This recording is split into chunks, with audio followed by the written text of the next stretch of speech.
Welcome to CBS News 24/7 on this Thanksgiving Day. I'm Tom Hansen. The search for answers is underway after a gunman opened fire, critically wounding two National Guard members in Washington. This was the scene Wednesday afternoon after the two members of the West Virginia National Guard were shot just blocks from the White House in an ambush-style attack. FBI Director Kash Patel says 20-year-old Sarah Beckstrom and 24-year-old Andrew Wolf are both in critical condition. Here's what we know right now. The suspect has been identified as Rahmanullah Lakanwal, an Afghan national. He entered the U.S. in 2021 and was granted asylum this year. Lakanwal previously worked with the U.S. government, including the CIA, as a member of a partner force in Kandahar. That job ended following the U.S. withdrawal from Afghanistan. And this morning, U.S. Attorney Jeanine Pirro said it was too early to know a motive. The suspect will be charged with assault with intent to kill. We will hold this perpetrator accountable under the full weight of the law. Our nation's capital should not and must not be a place where evil comes to commit violence, whatever their cause or motive may be. All right, CBS News Homeland Security and Justice correspondent Nicole Sganga is in our Washington bureau. Nicole, good to see you as always. So get us up to speed. What are we learning about the investigation? Hi, Tom. Good to see you. Officials say the case is being treated as a terrorism investigation. It's being led by the FBI, and agents have launched what they're calling a coast-to-coast probe that includes multiple search warrants, witness interviews, and evidence recovery across several states, according to FBI Director Patel. Now, a search warrant was executed overnight at the suspect's residence in Bellingham, Washington State, where investigators say they seized cell phones, laptops, iPads, and other digital material that is already under forensic review by the FBI.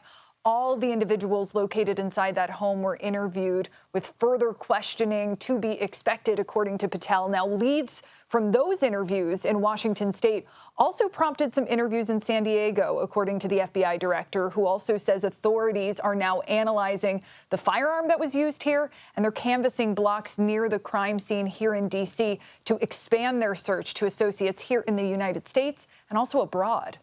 So it sounds like a patchwork is beginning to come into place as for the profile of the suspect. What do we know about the suspect, Nicole? Yeah, in terms of the profile of the suspect, Tom, the alleged gunman, his name is Rahmanullah Lakanwal, and he's a 29-year-old Afghan national who entered the United States in September of 2021 under Operation Allies Welcome. Authorities say that he traveled from Washington State to Washington, D.C., across the country by car, and allegedly intended to target the nation's capital. He was armed with a revolver and, according to investigators, fired what they said without provocation, including shooting one victim after leaning over them on the ground. Just a horrific scene. The suspect remains hospitalized under guard after an armed guardsman returned fire, and several other guardsmen subdued him. And we are told that he is not cooperating with investigators at this time. And speaking of hospitalized, obviously the two victims here, what is the latest on their condition? Yeah, the wounded soldiers have been identified as 20-year-old Sarah Beckstrom and 24-year-old Andrew Wolf, both members of the West Virginia National Guard. Officials say they were ambushed while they were patrolling. They were stationed near the Farragut West Metro on Thanksgiving Eve. Both are in critical condition in the hospital after surgery, and their families are now with them there. U.S. Attorney Jeanine Pirro really emphasized the gravity of the situation, warning that if either of these soldiers does not survive, the case could become a homicide prosecution. Yeah, and Nicole, just turning back to Lakanwal for a second, obviously you mentioned that investigators are piecing together the specifics on the timeline, but obviously there is significant motivation for someone to drive across the country, if they're willing to do that drive. Do we know what possible charges he may face?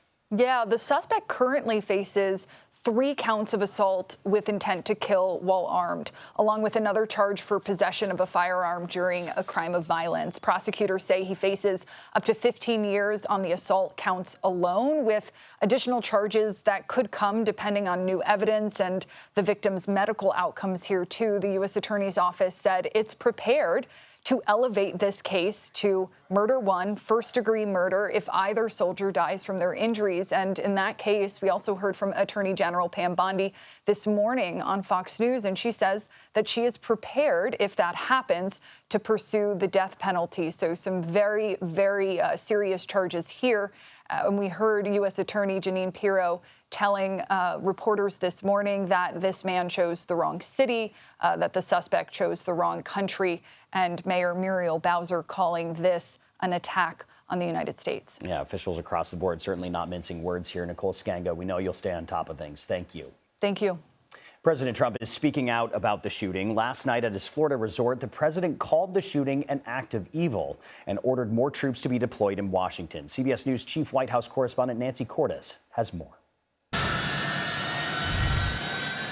You may remember images like these from 2021, marking the U.S. withdrawal from Afghanistan and ending America's longest war as the Taliban regained control of the country. In a social media post Wednesday, Homeland Security Secretary Kristi Noem said the suspected gunman in the shooting of 2 National Guard members came to the U.S. through a Biden-era program to evacuate Afghan nationals, including many who had worked with the U.S. military. A DHS official tells CBS News the suspected gunman was granted asylum earlier this year on humanitarian grounds. One of the suspect's former Afghan colleagues tells CBS News the suspect was a commander who led a unit of Afghan commandos and special forces in southern Afghanistan and worked closely with U.S. and British forces. The former colleague says the suspect was a, quote, tough and solid commander who fought against the Taliban and helped escort and protect supply convoys. That same former colleague says the suspect had been deeply troubled and upset after the killing of a close friend, who was also a commander, in Pakistan by unknown armed men. All right, now let's get to CBS national security contributor Samantha Vinograd. Sam, good to have you on. So explain the kind of vetting the suspect would have gone through for his asylum case. Sure, and I was very involved in this process, but every Afghan national who entered the United States as part of evacuation efforts, operations known as Operation Allies Refuge, and then Operation Allies Welcome, went through vetting. That vetting included what we call biographic and biometric checks, running their names, dates of birth, national identifiers against data sets, as well as their fingerprints and other biometrics, against data sets that hold what we call derogatory information on individuals, including, for example, ties to terrorism and things of that nature. Every individual was vetted against those data sets, and if any derogatory or negative information surfaced, that individual was not allowed entry into the United States. That vetting occurred prior to the individual taking off from overseas to fly to the United States, and then, like any foreign national, that individual was vetted again in what we call the port of entry, the place where they arrived in the United States prior to being allowed to enter. So it was a multi-staged and multi-layered vetting process. Further, when this individual applied for asylum, the individual went through another vetting process that included an in-person interview and other vetting checks. So there were multiple stages of vetting where derogatory information may have surfaced. From all accounts, we don't believe that it did. So an outstanding question is whether this individual was known to law enforcement at any point while he was in the United States, and if so, if they were investigating him for any terrorism-related concerns. You know, Sam, it's interesting to me because on paper, this suspect, he fought against the Taliban. He had the connection to the CIA. He was granted asylum. You say that he had gone through so much vetting himself. It just seems like the big question mark is what would lead someone to carry out this attack after going through so many different rounds of vetting and also having so many ties to the U.S. involvement over in Afghanistan. So how difficult do you think it is to prevent these types of attacks? Well, I think, unfortunately, this may not be a vetting issue. And again, there needs to be an after-action report on this. But individuals radicalize to violence very quickly. We've seen that for foreign nationals. We've seen that for Americans during mass shootings and otherwise. So this individual committed an absolutely heinous act, but this may not have been a vetting issue. This may have been a radicalization to violence issue once the individual was already here.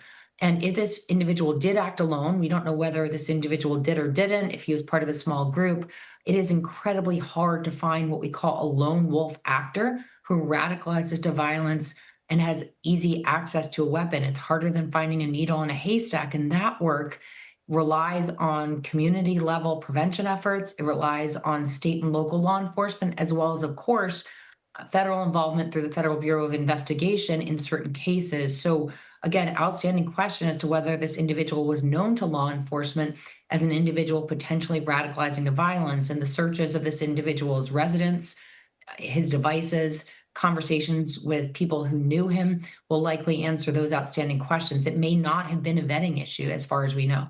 You know, Sam, we heard Nicole reporting that investigators are still going through evidence and analyzing it. They're still interviewing people who may know more information of what led up to this point. But can you take us through what's next? What are federal officials going to look for? Well, federal officials are certainly going to be reviewing this individual's social media footprint, whether this individual was active in any encrypted platforms, any parts of the dark web, whether he was in touch with any other individuals who served as accomplices or who were at a minimum aware of his planning or his radicalization to violence and his desire to target American service members.